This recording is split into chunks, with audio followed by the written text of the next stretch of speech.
Buletin Didik 13 Januari bersama saya Nur Halifah Ghani. Assalamualaikum dan salam sejahtera. Kelulusan akademik yang cemerlang kini bukan lagi tiket melayakkan seseorang pelajar melanjutkan pelajaran ke universiti. Ini kerana wujudnya persaingan di kalangan pelajar yang mendapat keputusan terbaik. Justru para pelajar perlu menitik beratkan kegiatan kokurikulum di sekolah bagi membezakan prestasi antara mereka, sekaligus membantu dalam proses mendapatkan tempat di universiti pilihan mereka kelak. Menurut fasilitator khas Pusat Kurikulum dan Pembangunan Pelajar Universiti Putra Malaysia UPM Azlan Ibrahim, sebanyak 10% pencapaian dalam kurikulum perlu diperolehi calon mahasiswa semasa di sekolah. Kurikulum ni merupakan salah satu daripada aspek penting dalam yang dinyatakan dalam falsafah pendidikan negara.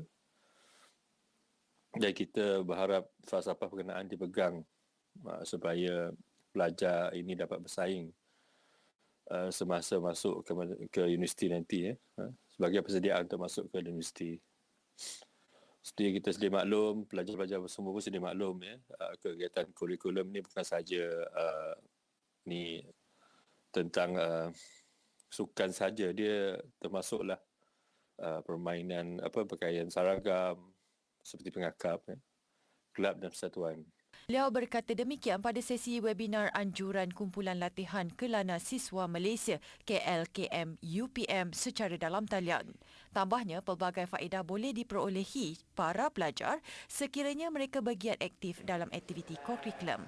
Antaranya, ia dapat membentuk watak dan kepribadian pelajar, memupuk sifat kepimpinan dan keterampilan tinggi serta membentuk generasi yang berdisiplin dan berwibawa. Selain itu, kemahiran insaniah seperti keupayaan berkomunikasi juga dapat dipelajari melalui penglibatan para pelajar dalam kegiatan kurikulum tersebut. Umumnya, tidur yang cukup, pemakanan seimbang dan melakukan aktiviti riadah antara cara meningkatkan prestasi otak terutama bagi para pelajar. Namun, ramai yang masih memandang remeh terhadap perkara ini. Ditambah pula dengan penggunaan peranti digital yang semakin kerap. Perkara ini secara tidak langsung menjejaskan kualiti otak sekaligus menyebabkan para pelajar kurang produktif. Menurut Abdul Malik Muhammad Shah dalam ulasan bicara buku Anjuran Dewan Bahasa dan Pustaka DBP Wilayah Selatan dan Perpustakaan Sultan Ismail, otak memerlukan makanan jasmani, emosi serta rohani untuk lebih berkualiti. Bukan sahaja soal jenis makanan untuk minda, malah segala aktiviti positif dipaparkan di sini dan perkara negatif yang perlu kita elakkan untuk memastikan otak dapat berfungsi dengan sangat efektif. Cerita pasal penjagaan tidur, makanan, minuman, senaman, kecantikan, semuanya terjawab dalam buku otak ini. Jadi mesej ini bukan sahaja untuk bayi, kanak-kanak, malah remaja ataupun orang yang sudah berusia. Ulasan tersebut berdasarkan buku berjudul Otak yang ditulis pengarah eksekutif Brain Story Sendi Berhad Dr. Rizal Abu Bakar. Kajian turut membuktikan bahawa ketagihan internet adalah 4 kali ganda lebih bahaya daripada dadah. Ini kerana ia membawa kepada kerosakan kepada otak manusia setaraf kokain. Sekiranya berlebihan, ia akan bertukar menjadi ketagihan dan golongan belia bakal menunjukkan tanda-tanda negatif seperti tiada toleransi, mengamuk serta bertindak secara fizikal. Lembaga Kemajuan Tanah Persekutuan Felda akan memperluas inisiatif hub pengeluar digital, pengkodan dan robotik ke 270 sekolah kebangsaan di tanah rancangan agensi itu. Selain bertujuan menyedia dan menyokong lanskap pendidikan digital murid sekolah, inisiatif itu juga bakal menggalakkan aktiviti pembuatan digital, penyebaran serta penguasaan ilmu berteraskan inovasi digital dalam kalangan murid dan guru.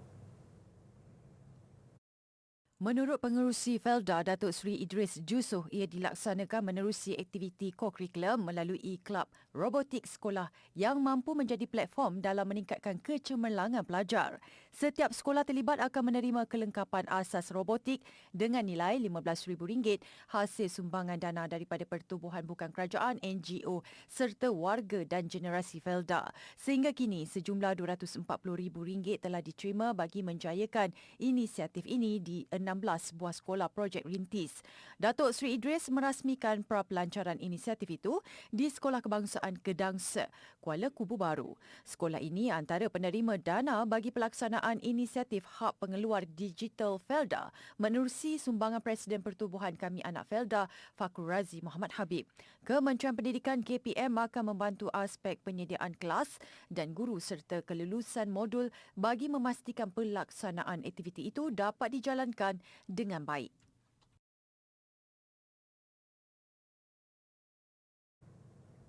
Akibat globalisasi dan dunia tanpa sepadan, bahasa Melayu mula tidak dilihat sepenting dahulu. Masyarakat cenderung untuk mengutamakan bahasa yang memberi nilai ekonomi yang boleh meningkatkan sosial hidup. Justru institusi pendidikan memainkan peranan yang sangat penting dalam memastikan bahasa Melayu dimartabatkan sebaik mungkin sejak daripada awal usia. Perlembagaan Persekutuan di dalam Perkara 152 memperuntukkan kedudukan yang istimewa kepada bahasa Melayu. Laporan Razak 1956 menyatakan bahawa tujuan akhir dasar pendidikan negara adalah bagi menyatu padukan murid yang berlainan bangsa di bawah satu sistem pendidikan yang menggunakan bahasa Melayu sebagai bahasa pengantar. Bagaimanapun, semangat memperkasakan bahasa Melayu kini tidak lagi sehebat dahulu. Jika dilihat zaman sebelum kemerdekaan, semangat nasionalisme dan memperjuangkan tanah air menjadi tonggak dalam memartabatkan bahasa kebangsaan. Contohnya kan tahun awal 60-an kerajaan telah menetapkan bahawa semua sekolah perlu wajib belajar bahasa Melayu kan. Semua kaki tangan awam sekurang-kurangnya kena lulus bahasa Melayu di peringkat SRP. Telah dibuat pada tahun 60-an dia kena buat kan. So pada masa yang sama, mereka yang dalam Dewan Rakyat, Dewan Parlimen seboleh mungkin diminta bertutur dalam bahasa Melayu. Kini di era modernisasi, bahasa Melayu semakin dipinggirkan. Institusi pendidikan khususnya di universiti juga menyaksikan bahasa Inggeris mengambil tempat dalam penghasilan jurnal atau kajian ilmiah bagi dinilai pihak terbabit. Ia secara tidak langsung memberi cabaran kepada bahasa Melayu sebagai bahasa ilmu. Justru dalam mengejar globalisasi, masyarakat perlu memastikan bahasa kebangsaan tidak diketepikan. Masyarakat perlu memandang tinggi terhadap penggunaan bahasa Melayu sebagai bahasa kebangsaan.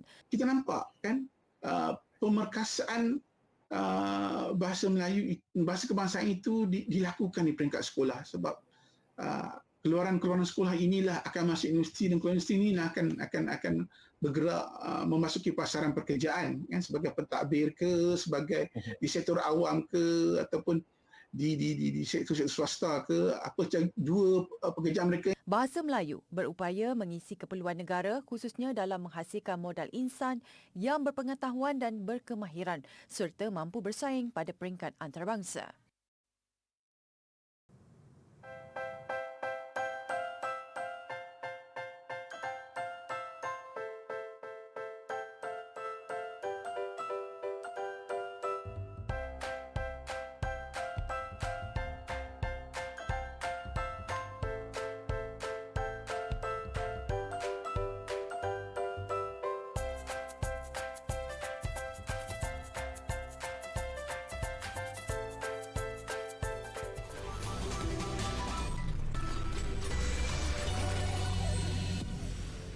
Kerajaan Negeri Sabah memperuntukkan 164.12 juta bagi pelaksanaan program pembangunan pendidikan dan agama dalam belanjawan negeri itu tahun ini.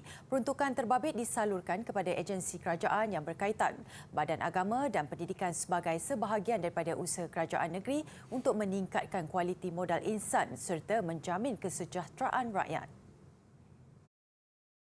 Menurut Ketua Menteri Sabah, Datuk Seri Haji G. Muhammad Noor, ia sejajar dengan semangat keluarga Malaysia di mana peruntukan itu memberi manfaat kepada semua agama dan kaum di negeri itu. Kerajaan negeri bersetuju memperuntukkan sejumlah 47 juta ringgit untuk Badan Agama Bukan Islam serta sekolah vernakular, mubalik dan sekolah persendirian. Jumlah itu adalah yang terbesar pernah diluluskan sekaligus mencerminkan keikhlasan kerajaan negeri itu untuk memastikan kebajikan semua kaum dan agama di Sabah terjaga. Tahun lalu, kerajaan negeri memperuntukkan 43 juta ringgit untuk Badan Agama Bukan Islam, sekolah vernakular, mubalik dan sekolah persendirian di Sabah. Raja Muda Selangor Tengku Amir Shah Sultan Sharafuddin Idris Shah berkenan mengurniakan ijazah kepada 945 graduan di dalam Majlis Convocation Universiti Putra Malaysia UPM ke-44 sesi 6 hari ini. Majlis berlangsung di Dewan Pusat Kesenian dan Kebudayaan Sultan Salahuddin Abdul Aziz Shah mematuhi prosedur operasi standard SOP yang ditetapkan. Menurut Naib Chancellor UPM, Profesor Dr. Muhammad Roslan Sulaiman, 5,695 graduan telah menerima ijazah dan diploma masing-masing. Daripada jumlah itu, 398 graduan menerima ijazah Dr. Falsafah dan 1,093 graduan menerima ijazah sarjana. Pada sesi ini juga, UPM berjaya melahirkan 11 graduan sulung bagi program Master Keusahawanan. Tambah Profesor Dr. Muhammad Roslan, kejayaan ini boleh menjadi pemangkin kepada para graduan untuk memberikan sumbangan yang signifikan kepada keluarga, masyarakat dan negara dalam apa jua bidang yang diceburi. UPM juga sentiasa cakna dalam melestarikan program kesukarelawan terutama dalam membantu warganya, khususnya pekerja dan pelajar yang terlibat dalam bencana menerusi inisiatif Putra Cakna. Dengan moto UPM, setelah segala yang diusahakan mendapat. Hai adik-adik, adik-adik pernah main gitar tak? Selalunya bila kita petik tali gitar, kita akan nampak getaran. Tapi pernah tak kita tengok macam mana alunan, corak alunan getaran itu? Hari ini akan nak tunjuk oscilloscope. Kita akan tengok corak alunan tali gitar. Bagaimana kita dapat melihat corak ini? Ia terhasil disebabkan oleh prinsip fundamental kerja mata manusia ataupun dengan kata mudahnya bagaimana mata dan otak kita berfungsi. Sistem visual manusia boleh memproses 10 hingga 12 imej dalam satu saat. Sekiranya imej yang diproses adalah lebih daripada itu, otak akan mentafsirkan imej tersebut sedang bergerak. Di sini ada garisan putih, ada bahagian belakang warna hitam. Okey, disebabkan garisan putih dan hitam ini dia memberi kontras kepada imej kita dan sebab itulah adik-adik boleh nampak dengan jelas alunan tali gitar ini.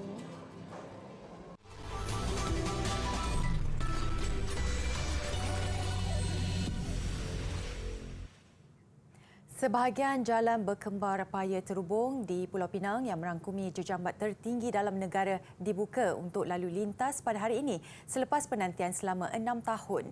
Dibina dengan ketinggian 61.5 meter, Jalan Bukit Kukus dijangka menyelesaikan masalah lalu lintas di kawasan yang memiliki kepadatan penduduk yang tertinggi di negeri berkenaan. Jalan Bukit Kukus sepanjang 3.8 km itu merupakan segmen kedua dalam projek Jalan Berkembar Paya Terhubung. Ia menghubungkan Paya Terhubung dengan lebuh Bukit Jambul di Bayan Baru dan Jalan Tun Sardun ke balik pulau, sekaligus dijangka mengurangkan 30% kesesakan. Projek yang menelan kos RM378.2 juta itu mengambil masa 6 tahun untuk disiapkan kerana cabaran pembinaannya di cerun bukit. Segmen pertama dan ketiga yang menghubungkan lebuh raya Tiantik di Air Hitam dan Paya Terhubung masih dalam pembinaan dijangka siap pada tahun 2025. Sementara itu, penduduk sekitar lega dengan penyuraian trafik yang lebih lancar. Malah ia juga menjadi tarikan buat pelancong domestik dengan pemandangan indah dari paras tinggi. At least no much jam lah. Got so many way to go kan. Bagus lah. Bisa saja tengok jalan baru ni. Ya, keadaannya, pemandangan dia cantik semua. Memang kita cita-cita memang nak masuk jalan ni. Di kawasan apa balik pulau. Nak tengok. Ada kalau dulu macam lain, sekarang ni macam lain. Kita nak tengok macam ada pembangunan jalan baru ni lah yang pentingnya. Alhamdulillah, elok. Jalan Bukit Kukus juga menyediakan lorong basikal buat penggemar sukan dan lampu jalan LED 100% pada waktu malam bagi penjimatan tenaga dan mesra alam.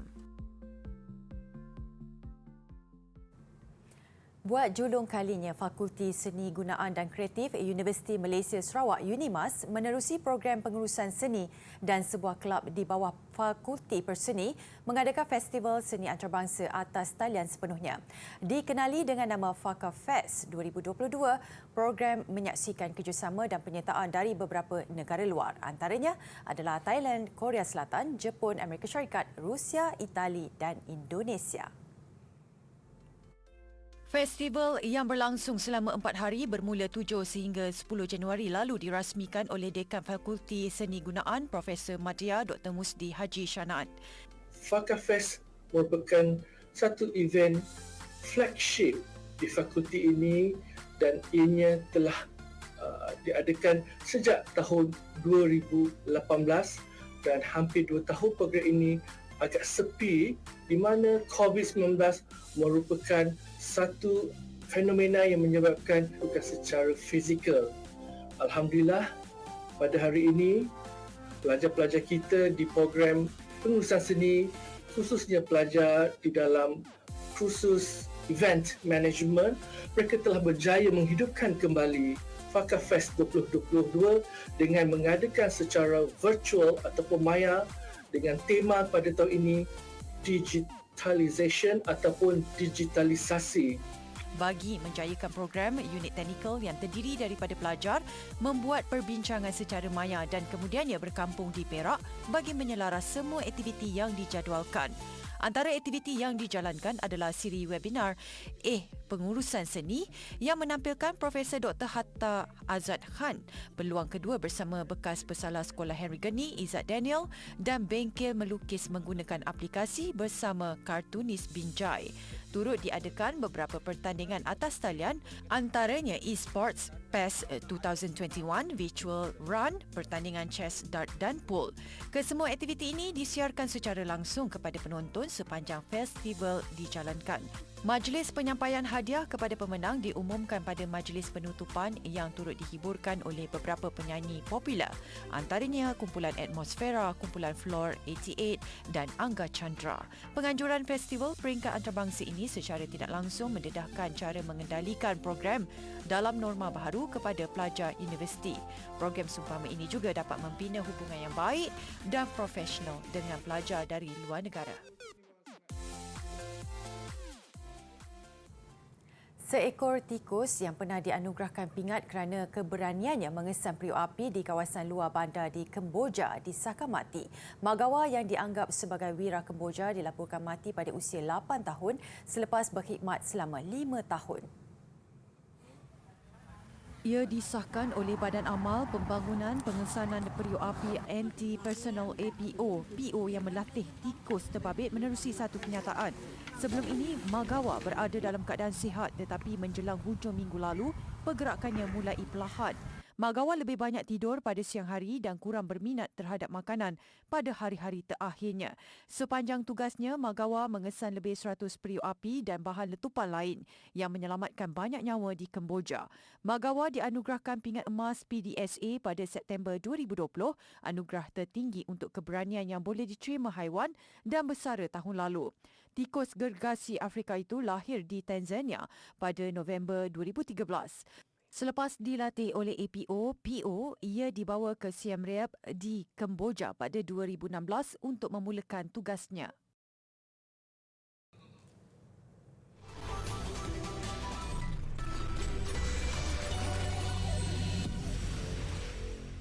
Sukan pemergian bekas pemain bola sepak kebangsaan Sabagas Singh atau lebih dikenali Chebi nyata memberi kesan mendalam buat arena bola sepak negara. Antara tonggak pertahanan Harimau Malaya pada era 80-an, juga pengulas dan pemerhati sukan terkemuka itu meninggal dunia akibat serangan jantung ketika sedang menjalani aktiviti berbasikal di Johor Bahru semalam.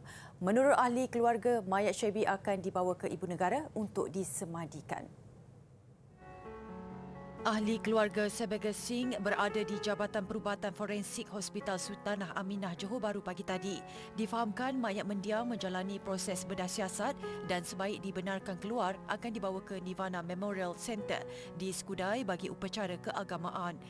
Jam 7 pagi esok, mayat Shebi akan dibawa ke Lok Yu Crematorium di Kuala Lumpur untuk disemadikan. Shebi, 62 tahun, meninggalkan isteri Harbans Kaur yang juga bekas pelari negara serta dua anak Natasha Kaur dan Solnurjit Singh. Mendiang meninggal dunia ketika menjalani aktiviti berbasikal di Iskandar Puteri Johor jam 7.30 malam semalam. Pemergian secara mengejut akibat serangan jantung itu cukup mendukacitakan ahli keluarga dan rakan kerana beliau sememangnya dikenali seorang yang aktif bersukan.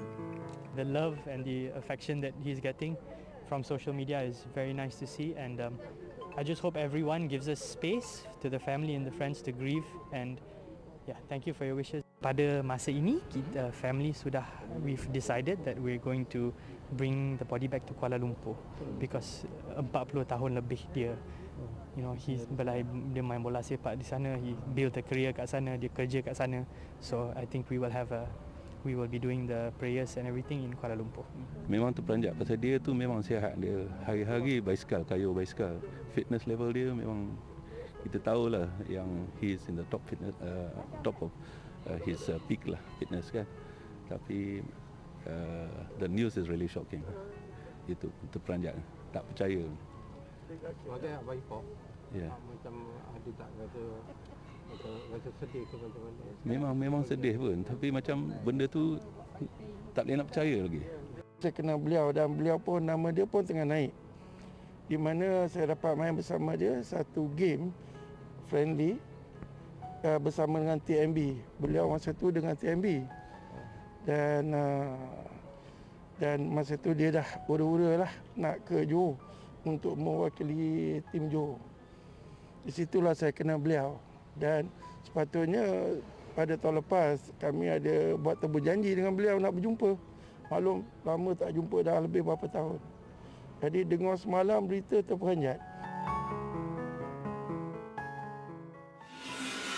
Status dan wibawa mendiang di peringkat global menyaksikan laman-laman sosial turut dibanjiri dengan ucapan takziah sebaik berita pemergiannya tersebar yang di-Pertuan Agong Al-Sultan Abdullah Riayatuddin Al-Mustafa Billah Shah bersama Raja Pemaisuri Agong menzahirkan rasa sedih dan takziah serta berharap seluruh keluarga mendiang tabah menghadapi dugaan. Tidak ketinggalan ucapan takziah dari Menteri Belia dan Sukan Datuk Seri Ahmad Faizal Azumu serta bekas Menteri Syed Saddiq Abdul Rahman yang turut menyatakan rasa sedih dan terkejut dengan pemergian legenda bola sepak negara itu.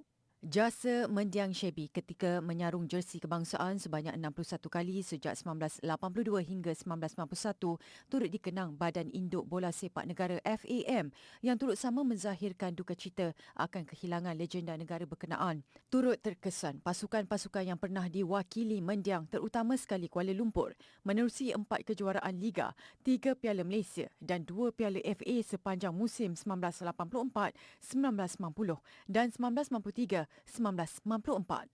Begitu juga Johor, pasukan pertama mendiang Shebi sebelum berhijrah menyertai pasukan Kuala Lumpur dan turut kembali sebagai penasihat teknikal pasukan. Sebagai Singh merupakan seorang pemain pertahanan era 80-an. Dilahirkan pada 20 Ogos 1960 di Kluang, Johor. Mendiang pernah mewakili 5 pasukan tempatan iaitu Johor, Kuala Lumpur, Pahang, Negeri Sembilan dan Perak dari 1978 hingga 1996. 4 tahun berturut-turut pada 1986, 1987, 1988 dan 1989, Mendiang membantu Kuala Lumpur menjuarai Piala Liga. Juga menjuarai Piala Malaysia pada 1987, 1988 dan 1989 serta juara Piala FA pada 1993 dan 1994. Mendiang mula menyarung jersey kebangsaan dalam kejohanan Piala Presiden Korea Selatan pada 1982. 61 caps dikumpul bersama skuad kebangsaan dan memenangi pingat emas serta gangsa di Sukan C 1985 dan 1989. Mendiang mengumumkan persaraan selepas beraksi menentang England di Stadium Merdeka pada 1991. Bermula pada 1997, Mendiang mencipta nama sebagai personality televisyen. Sekalipun lantang bersuara di media massa, pandangan mendiang tetap disenangi penggiat bola sepak tempatan. Mendiang turut dilantik sebagai penasihat di beberapa kelab tempatan dan antarabangsa. Antaranya My Team, Melaka Telekom FC, Kelab England, Blackburn Rovers dan Johor Darul Takzim JDT. Pemergian Saber Gesing sememangnya satu kehilangan besar buat sukan bola sepak negara.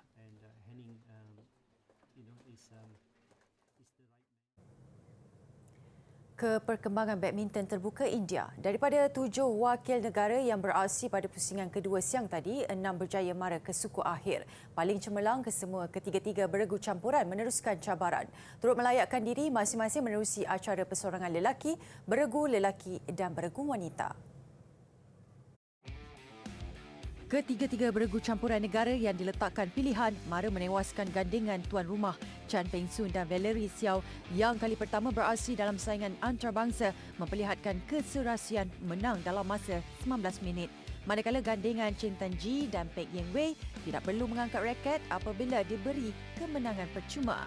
Persorangan lelaki harapan negara Eng Zi Yong sekali lagi beraksi 3 set untuk meneruskan kemaraan. Berdepan pencabar dari Perancis tewas set pertama, Zi Yong bangkit pada 2 set berikutnya menerusi saingan yang berlarutan 1 jam 17 minit. Berbeza buat beregu profesional Ong Yu Sin dan Teo Yi tidak perlu beraksi untuk mara ke suku akhir selepas lawan menarik diri. Bagaimanapun seorang lagi sandaran persorangan lelaki negara, Sung Ju Ven, terkandas apabila tewas kepada pemain Singapura Loh Kin Yew. Juven tewas dalam masa 33 minit kepada juara dunia itu yang turut diletakkan pilihan ke-5 kejohanan. Peluncur salji berpengalaman Elias Elhart membawa secara dekat aksinya menuruni kawasan pergunungan bersalji. Visualnya mengakhiri buletin didik malam ini. Saya Nur Halifah Ghani, salam hormat dan Assalamualaikum.